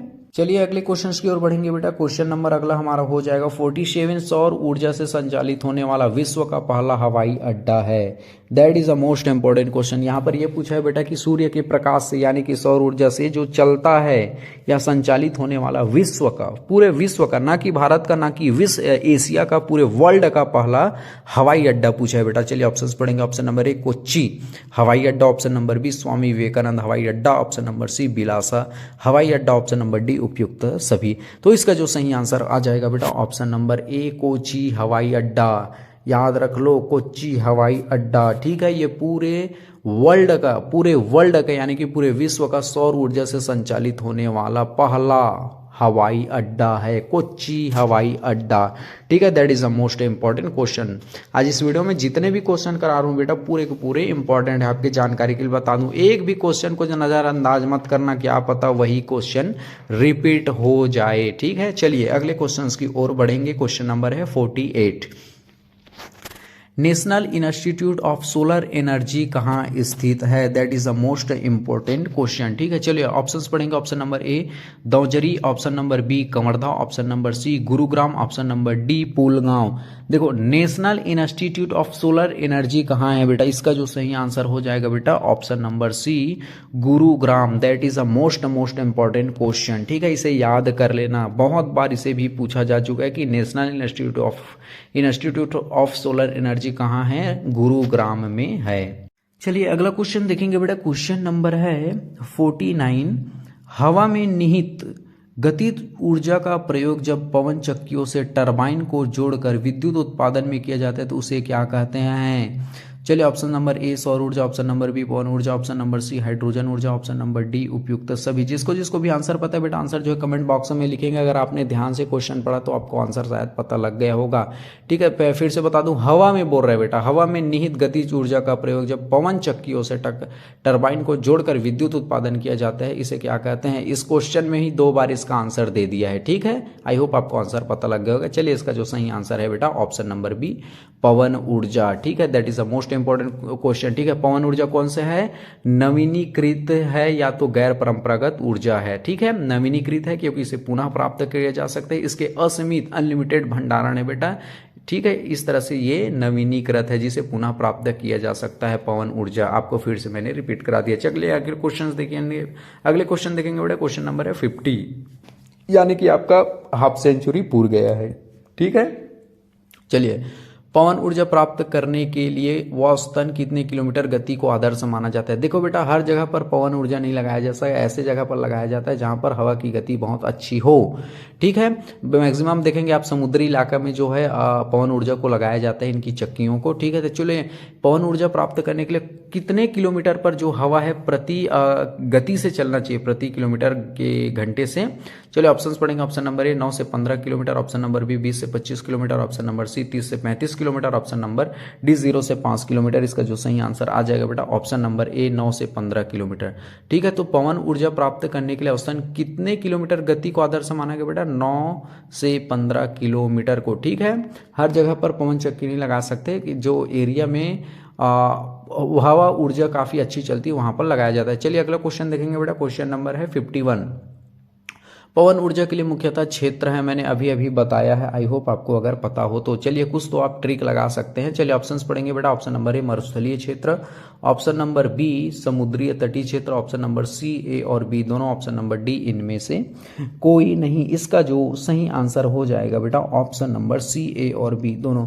तो मरुस्थलीय क्षेत्र या समुद्री तटीय क्षेत्र ये दोनों जो है पवन ऊर्जा के लिए बहुत ही खास है, बहुत ही उपयुक्त माने जाते हैं, बहुत ही अच्छा क्षेत्र है। ठीक है, चलिए अगर आपने Yogendra Sahu online classes YouTube channel को सब्सक्राइब नहीं किया तो जरूर पहले सब्सक्राइब कर ले बेटा। वीडियो को लाइक करें, कमेंट करके बताइए वीडियो आपको कैसा लगा। कमेंट करके ये भी बताना बेटा कि आपको कौन से टॉपिक पर वीडियो भी चाहिए। अगर आप CGPSC CGWAPM का कोर्स परचेस करना चाहते हैं तो बेटा एप्लीकेशन को प्ले स्टोर में जाकर के डाउनलोड कर सकते हैं। बेहतरीन मेमोरी ट्रिक से बेटा हर सब्जेक्ट को आपको तैयारी और याद कराया जाएगा, आपको ट्रिक के माध्यम से ही याद हो जाएगा। ठीक है, चलिए अगला क्वेश्चन देखेंगे बेटा। क्वेश्चन नंबर है 52। भारत का सबसे बड़ा पवन ऊर्जा पार्क का नाम है? देखो भारत का सबसे बड़ा, भारत का पूछा है बेटा, है नहीं, भारत का सबसे बड़ा पवन ऊर्जा पार्क का क्या नाम है? Option number A Jaisalmer wind park, option number B Mahatma Gandhi wind park, option number C Vallabh Bhai wind park, option number D उपयुक्त सभी। इसका जो सही आंसर हो जाएगा बेटा option number A Jaisalmer wind park. ठीक है, Jaisalmer wind park, that is the most important question. ठीक है, चलिए अगला क्वेश्चन देखेंगे बेटा। क्वेश्चन नंबर है 53। पवन ऊर्जा से लाभ है? ठीक है, पवन ऊर्जा क्या है? एक गैर परंपरागत और नवीनीकृत ऊर्जा स्रोत है। ठीक है, चलिए पवन ऊर्जा से अब क्या लाभ आपको होंगे? चलिए ऑप्शंस पढ़ेंगे बेटा। ऑप्शन नंबर ए नवीनीकरण ऊर्जा स्रोत है, ऑप्शन नंबर बी प्रदूषण मुक्त है, ऑप्शन नंबर सी सीमित रखरखाव व्यय, ऑप्शन नंबर डी उपयुक्त सभी। जिसको भी आंसर पता है आंसर जो है कमेंट बॉक्स में लिख देंगे। चलिए इसका जो सही आंसर हो जाएगा बेटा ऑप्शन नंबर डी उपयुक्त सभी। देखो पवन ऊर्जा से क्या है बेटा? ये नवीनीकरण ऊर्जा स्रोत है, क्योंकि हवा हमेशा चलती रहती है,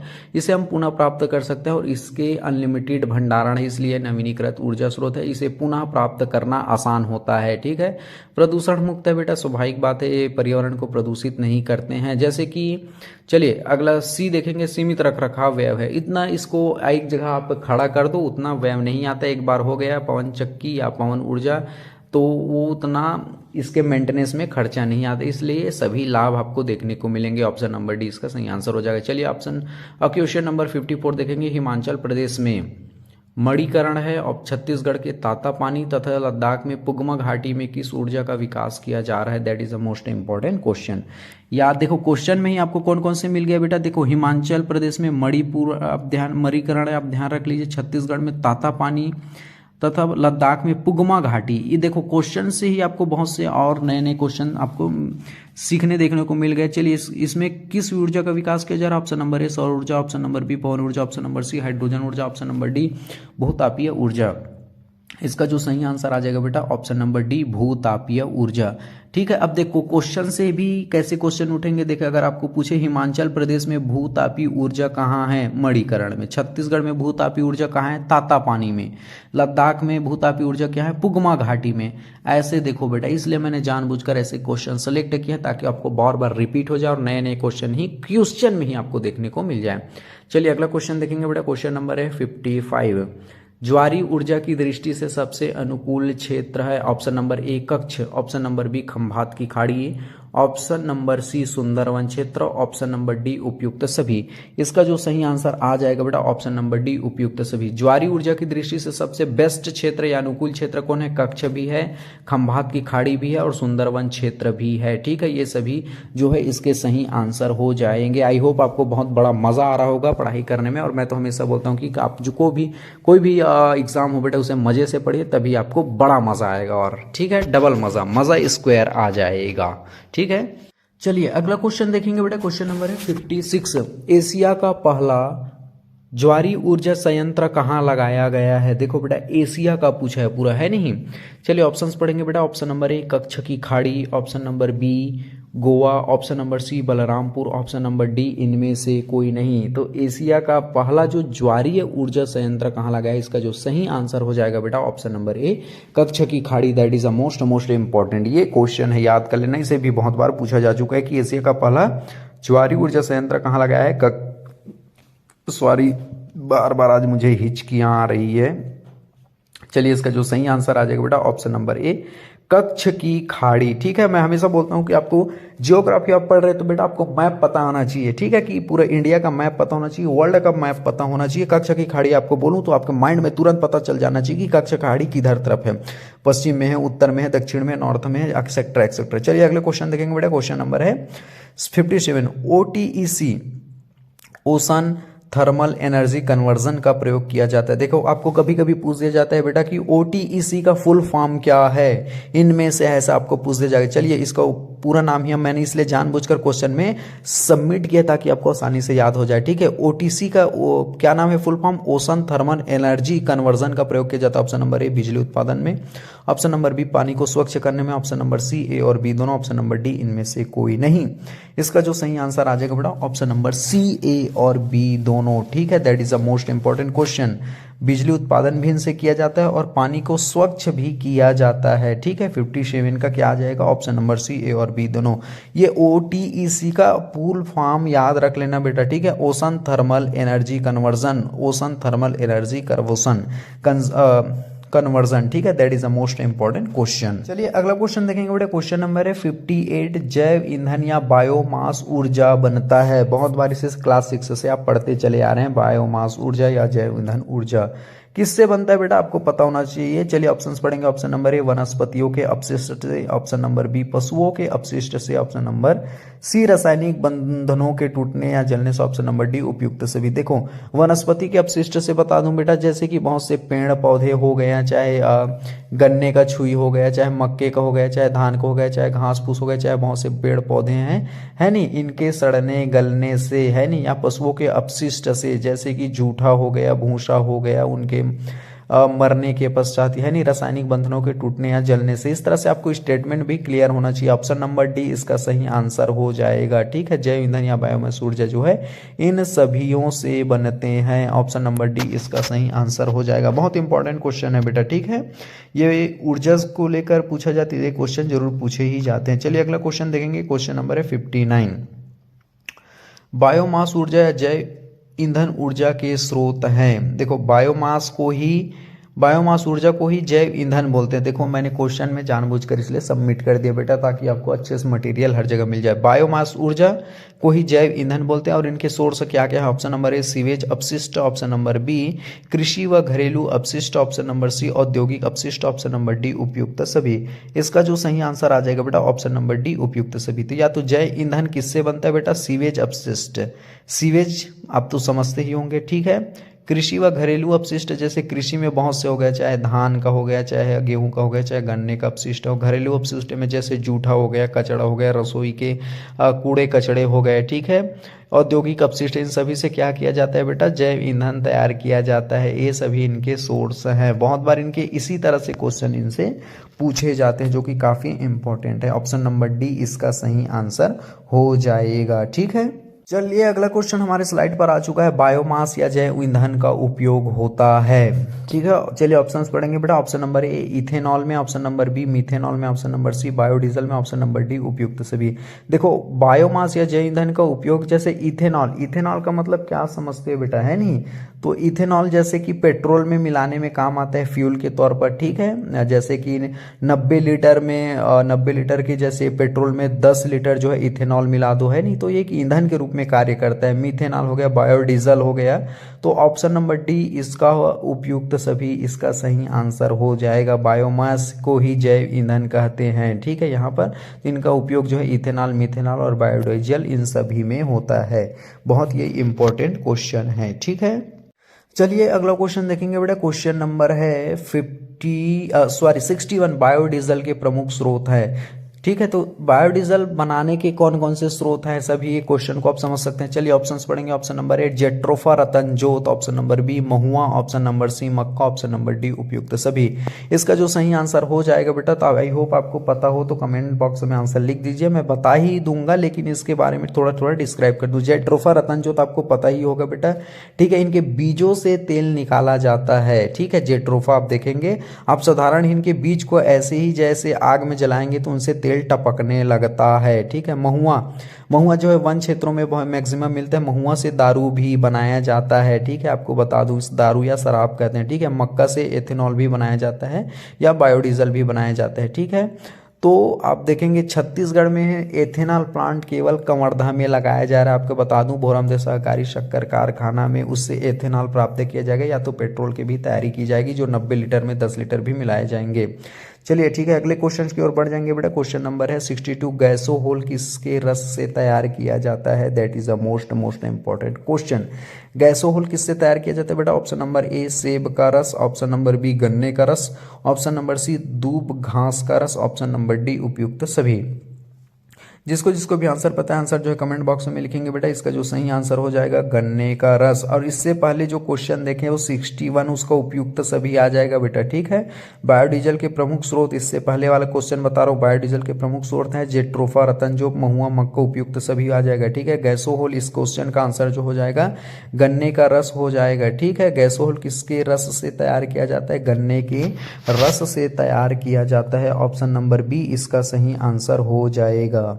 ये अगला क्वेश्चन देखेंगे बेटा। क्वेश्चन नंबर है 63। बायोगैस को और किस नाम से जाना जाता है? दैट इज मोस्ट इंपॉर्टेंट ये क्वेश्चन है। ठीक है, चलो ऑप्शंस पढ़ेंगे बेटा। ऑप्शन नंबर ए जैव ईंधन, ऑप्शन नंबर बी गोबर gas, option number C methane gas, option number D उपयुक्त सभी। जिसको भी आंसर पता है बेटा, आंसर जो है कमेंट बॉक्स में लिख देंगे। ठीक है, चलिए इसका जो सही आंसर आ जाएगा उपयुक्त सभी। ठीक है, तो आज इस क्वेश्चन के माध्यम से भी जान लो बेटा, बायोगैस को जो जैव ईंधन भी कहते हैं, गोबर गैस भी कहते हैं और मीथेन गैस भी कहते हैं। ये तीनों नाम है बेटा। ऑप्शन नंबर डी इसका सही आंसर हो जाएगा। बहुत इंपॉर्टेंट ये क्वेश्चन है, इसे याद कर लेना। ठीक है, चलिए अगले क्वेश्चन की ओर बढ़ेंगे बेटा। क्वेश्चन नंबर है भारत में सेल गैस के मुख्य क्षेत्र हैं? बहुत बहुत इंपॉर्टेंट क्वेश्चन। आज इस वीडियो में मैं 75 क्वेश्चन कराने जा रहा हूं, लेकिन पूरे के पूरे को इंपॉर्टेंट है बेटा। कहना ये चाहता हूं कि एक भी को नजरअंदाज मत करना, क्या पता वही क्वेश्चन आ जाए। चलिए ऑप्शंस पढ़ेंगे। Option number A Krishna Godavari basin, option number B Gondwana क्रम की सेल, ऑप्शन नंबर सी कावेरी क्षेत्र, ऑप्शन नंबर डी उपयुक्त सभी। तो इसका जो सही आंसर आ जाएगा बेटा ऑप्शन नंबर डी उपयुक्त सभी। ठीक है, याद रखना भारत में सेल गैस के प्रमुख क्षेत्र को पूछा जाता है बेटा, तो याद रखना कृष्णा गोदावरी बेसिन याद कर लो, गोंडवाना क्रम की सेल और कावेरी क्षेत्र, ये सभी इसके सही आंसर हो जाएंगे। और आपको कौन से टॉपिक टफ लगते हैं बेटा कमेंट बॉक्स में जरूर लिख देना, उस पर हम जो है तुरंत वीडियो बना देंगे, क्योंकि हम कमेंट को अक्सर देखते हैं और उसी के आधार पर, बच्चों के डिमांड के आधार पर हम वीडियो बनाते हैं। जो भी टॉपिक आपको टफ है बेटा उसको तुरंत कमेंट बॉक्स में लिख दीजिएगा। ठीक है, चलिए अगले क्वेश्चन की ओर बढ़ेंगे बेटा। क्वेश्चन नंबर अगला स्लाइड पर हो जाएगा हमारा ये 65। ठीक है, हाइड्रोजन ऊर्जा के प्रकार हैं, that is the most important question, hydrogen ऊर्जा। ठीक है, आज इस वीडियो में पूरे के पूरे सिलेक्टेड है, वेरी आईएमपी क्वेश्चन है बेटा। ठीक है, चलिए हाइड्रोजन ऊर्जा के प्रकार पढ़ लेते हैं। Option number A grey hydrogen, option number B blue hydrogen, option number C हरित हाइड्रोजन, ऑप्शन नंबर डी उपयुक्त सभी। चलिए जिसको भी आंसर पता बेटा आंसर जो है कमेंट बॉक्स में लिख देंगे।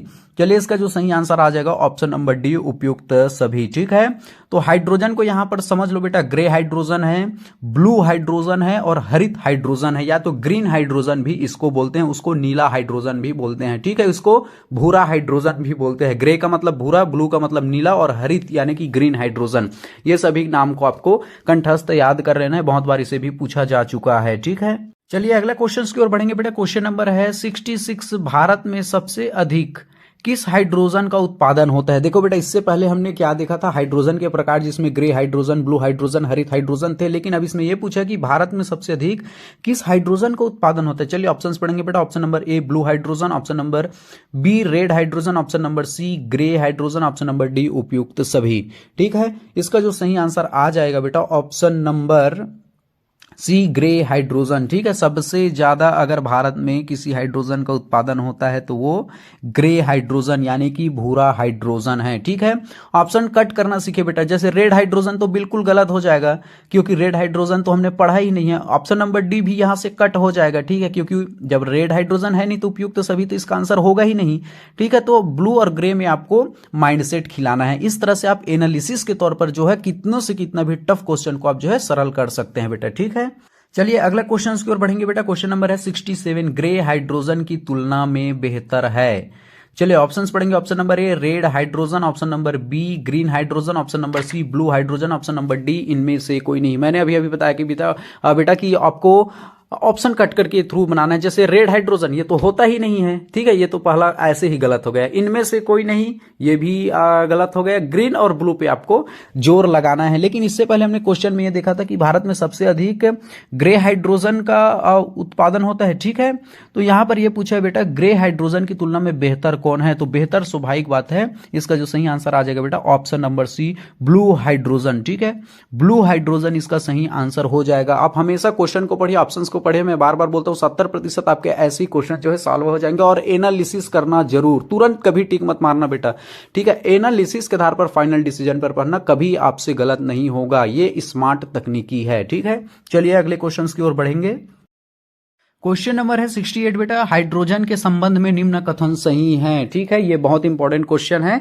आप कोई भी व्यापम का एग्जाम दिलाते हैं तो ये फिजिक्स के अंतर्गत आता है और ये भूगोल में भी है। अब खनिज वाले को पढ़ रहे हैं या ऊर्जा को पढ़ रहे हैं तो इससे रिलेटेड आपको देखने को मिलेगा। बहुत इंपॉर्टेंट क्वेश्चन है। चलिए ऑप्शंस पढ़ेंगे बेटा। आवर्त सारणी में हाइड्रोजन का पहला स्थान है। ऑप्शन नंबर बी सबसे हल्का तत्व है। ऑप्शन नंबर सी अत्यधिक ज्वलनशील गैस है।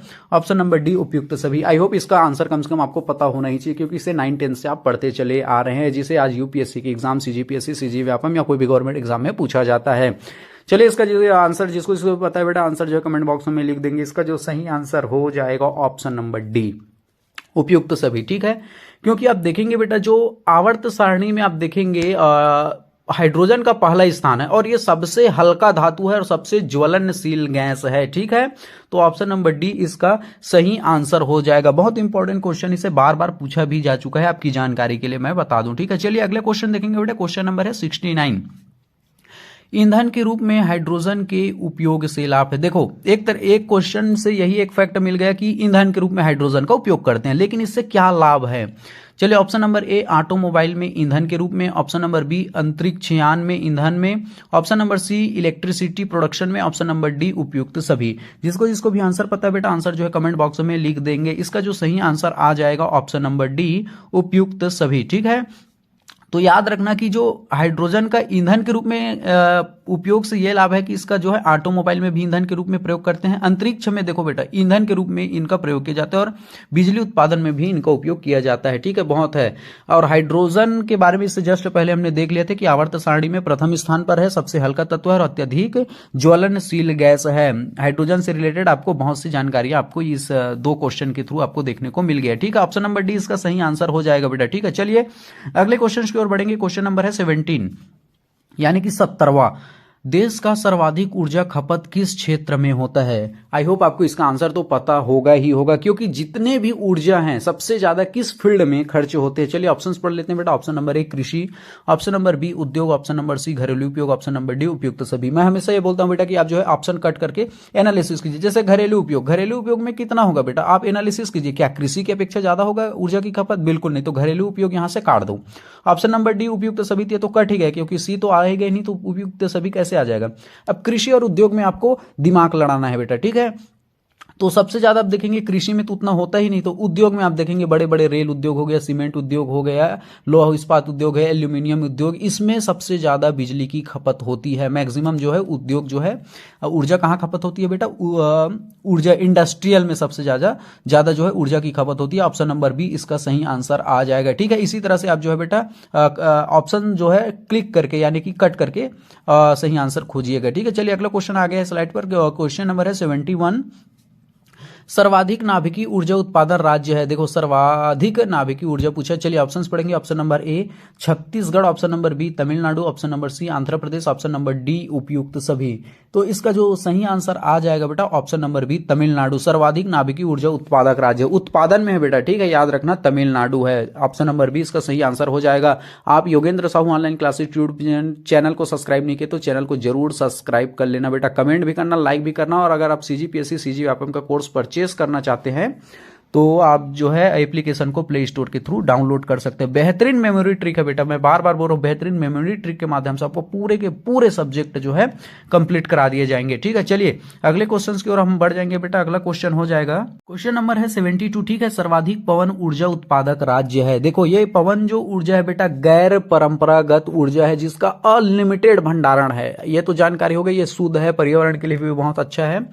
तो सबसे ज्यादा पवन ऊर्जा उत्पादक राज्य का नाम पूछा। Option number A Tamil Nadu, option number B Chhattisgarh, option number C Madhya Pradesh, option number D Uttar Pradesh. जिसको भी आंसर पता है बेटा आंसर जो है कमेंट बॉक्स में लिखेंगे। इसका जो सही आंसर आ जाएगा बेटा ऑप्शन नंबर ए तमिलनाडु।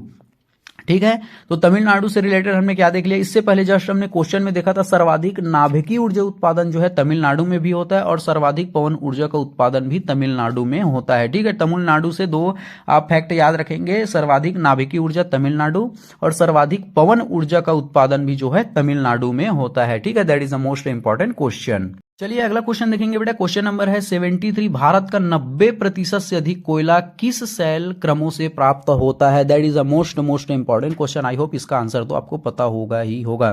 ठीक है, चलिए ऑप्शंस पढ़ेंगे बेटा। Option number A Deccan trap, option number B Godavari basin, option number C Dharwad क्रम, ऑप्शन नंबर डी गोंडवाना क्रम। देखो मैं हमेशा बोलता हूं बेटा आप जो है ऑप्शन कट के थ्रू बनाइए। जैसे दक्कन ट्रैप में क्या मिलता है, बॉक्साइड मिलता है, तो ये ऑप्शन कट यही से हो गया क्योंकि हमें कोयला पूछा है। दक्कन ट्रैप में क्या मिलता है, बॉक्साइड मिलता है। गोदावरी बेसिन, चलिए अब धारवाड़ को देख लेते हैं। धारवाड़ में सबसे ज्यादा ये मिलता है बेटा, ये क्या चूना पत्थर। ठीक है, और लोहा। आपको ध्यान रखना है धारवाड़ में क्या मिलता है, चूना पत्थर और लोहा। तो जैसे दक्कन ट्रिप कट हो गया धारवाड़ में, अब आपको गोदावरी बेसिन और गोंडवाना क्रम में आपको ऑप्शन खेलना। अगर आप पढ़े होंगे तो आपके माइंड में टिक जाता होगा, सबसे ज्यादा माइंड उसी की ओर संकेत करता रहता है। ठीक है, तो इसका जो सही आंसर आ जाएगा बेटा ऑप्शन नंबर डी गोंडवाना क्रम। भारत में 90% से अधिक कोयला किन शैलों से प्राप्त होता है, गोंडवाना लैंड से प्राप्त होता है। चलिए अगला क्वेश्चन देखेंगे। इस वीडियो का सेकेंड लास्ट क्वेश्चन है Tatipaka. That is the most important नाम, फिर से मैं बोल रहा हूं, तातीपाका तेल शोधशाला अवस्थित है। चलिए ऑप्शंस पढ़ेंगे बेटा। Option number A Chhattisgarh, option number B Madhya Pradesh, option number C Andhra Pradesh, option number D Uttar Pradesh. जिसको जिसको भी आंसर पता है आंसर जो कमेंट बॉक्स में लिख देंगे। बहुत बहुत बहुत इंपॉर्टेंट क्वेश्चन, इसे बहुत बार पूछा भी जा चुका है। ताती पाका जो तेल शोधन अवस्थित है बेटा आंध्र प्रदेश में है, ठीक है, Andhra Pradesh. That is a most important question. Option number C इसका सही आंसर हो जाएगा। चलिए अगला क्वेश्चन देखेंगे बेटा। क्वेश्चन नंबर है 75। भारत में प्रचुर मात्रा में उपलब्ध ईंधन है। इस वीडियो का 75 क्वेश्चन अगर पूरे के पूरे को आपने ध्यान से देखा है तो इससे बाहर कुछ भी नहीं आ गया, पूरे के पूरे इंपॉर्टेंट है। चलिए ऑप्शंस पढ़ेंगे बेटा। Option number A platinum, option number B uranium, option number C thorium, option number D उपयुक्त सभी। जिसको जिसको भी आंसर पता है आंसर जो है कमेंट बॉक्स में लिख देंगे। इसका जो सही आंसर हो जाएगा बेटा ऑप्शन नंबर सी थोरियम, ठीक है, थोरियम। भारत में सबसे प्रचुर मात्रा में जो उपलब्ध ईंधन है ऑप्शन नंबर सी थोरियम, ठीक है। इस तरह से आपके 75 क्वेश्चन जो है कंप्लीट हो जाते हैं, जो कि काफी इंपॉर्टेंट है।